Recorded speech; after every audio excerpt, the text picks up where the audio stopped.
Stop searching, start working. The easiest way to find office space is at comparetheoffices.com. You know, deep in the heart of London's tech scene, right in the area we all know as Silicon Roundabout, something fundamental is changing. We're talking about the very idea of what makes a great tech office, and it's being totally rewritten, all thanks to the massive power demands of artificial intelligence. And this one quote just nails it perfectly. We're moving from vibes to vaults. I mean, think about that. The whole era of just prioritizing, cool aesthetics and a trendy postcode, that's over. It's giving way to this new, non-negotiable reality, which is just the demand for pure, raw power. So what does this shift actually look like on the ground?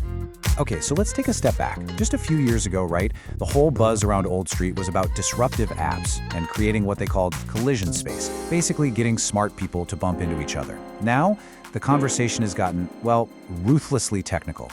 We're talking transformer architectures, that's the complex brain behind large language AI, and this massive challenge of cutting down inference latency, which is just that tiny delay when an AI processes information. The whole game is just incredibly compute heavy now. All right, so what does this all mean in practice? Well, it means that old checklist for finding an office, you can pretty much throw it out the window. That trendy warehouse conversion with the exposed brickwork? Yeah, that might have been perfect for a social media startup back in 2015. But today, for a serious AI company, it's a total non-starter. And the first, most critical thing on this brand new checklist is a term you're going to hear a lot more: power density. Simply put, it's how much electricity you can physically pump into every square meter of your office. And for AI companies running all that power-hungry hardware, believe me, this has become more valuable than free coffee, a ping-pong table, you name it. So to put this into perspective, right? Your standard, everyday London office building, it's designed to supply maybe 150 watts per square meter.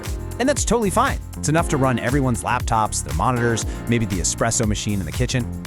But an AI engineering team, they need at least double that. We're talking 300 watts per square meter, and honestly, probably more. That's the bare minimum just to power up their high-performance workstations and local servers without tripping the circuit breakers every 5 minutes. The difference is just staggering. Okay, but let's say you've got the power. That's only half the battle. I mean, what good is a powerful engine if you can't get any fuel to it? In the AI world, that fuel is data, and you need an absolutely monster pipeline to move it around. And no, we're not just talking about fast broadband. That's not going to cut it when you're dealing with the massive data sets needed to train these models. The new gold standard for connectivity is, well, it's incredibly specific. You need dedicated Tier 1 fiber. That's like having your own private highway straight to the internet's backbone. You need super low latency routes to all the major data centers. But here's the real kicker: redundancy. AI firms are demanding diverse fiber entry points. That means having multiple, separate cables coming into the building from totally different directions. And why? Because imagine a construction crew outside accidentally cuts a cable. An AI company can't just go offline for a few hours. That could be catastrophic. Now, even with all that incredible connectivity, you might be thinking, doesn't all this just happen in the cloud anyway? Well, that's not the whole story. A lot of AI startups are actually keeping their own secure on-site server rooms, these edge clusters. They use them to fine-tune their secret sauce, their proprietary models, and to protect their most valuable IP. And we are not talking about a server rack stuffed in a broom closet here. A modern AI server room needs serious infrastructure. We're talking dedicated, climate-controlled rooms with fire suppression systems. We're talking tight physical access controls like biometric scanners and key fobs. And get this, you even need reinforced floors that can handle the insane weight of all those heavy server racks. So, as you can probably guess, all of these intense technical demands are having a huge impact on the money side of things. On the real estate market, it's created what you could call the AI premium, and it's basically splitting the entire commercial real estate market right in two.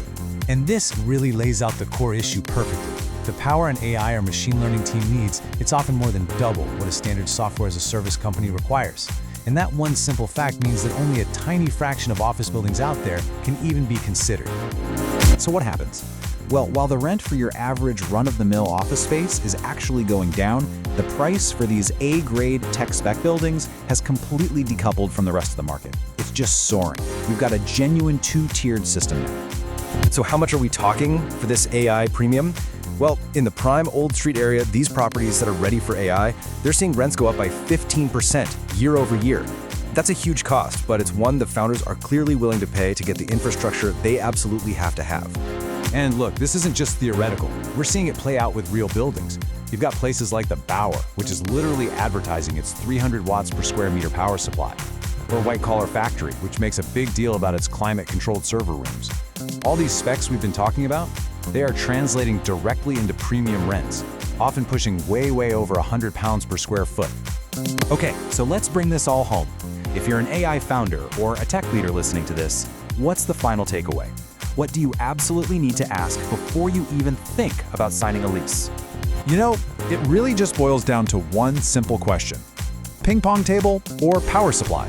I mean, what's genuinely more important to your company's success? The cool cultural perks or the hardcore infrastructure? In the age of AI, I think the answer is pretty obvious. What this means is that your whole due diligence process, it has to be rewired from the ground up. You gotta stop asking about the free beer on tap and start asking about the building's KVA capacity. Forget about the nice view out the window, you need to be looking at the electrical riser diagrams. And before you even check the commute time, you better be verifying where and how many of those crucial fiber entry points the building has. Because here's the bottom line, the ultimate takeaway from all of this. Winning the AI race isn't just about having the most brilliant code anymore. It's about whether your physical, real-world infrastructure can scale just as fast as your neural networks can. The two are now completely inextricably linked. Look, Old Street is still very much the heart of London's tech scene, but as one expert so perfectly put it, that heart now beats with significantly more voltage. And that's such a powerful reminder that the future of tech isn't just being built on cool ideas, it's being built on concrete, on copper, and on a whole lot of electricity.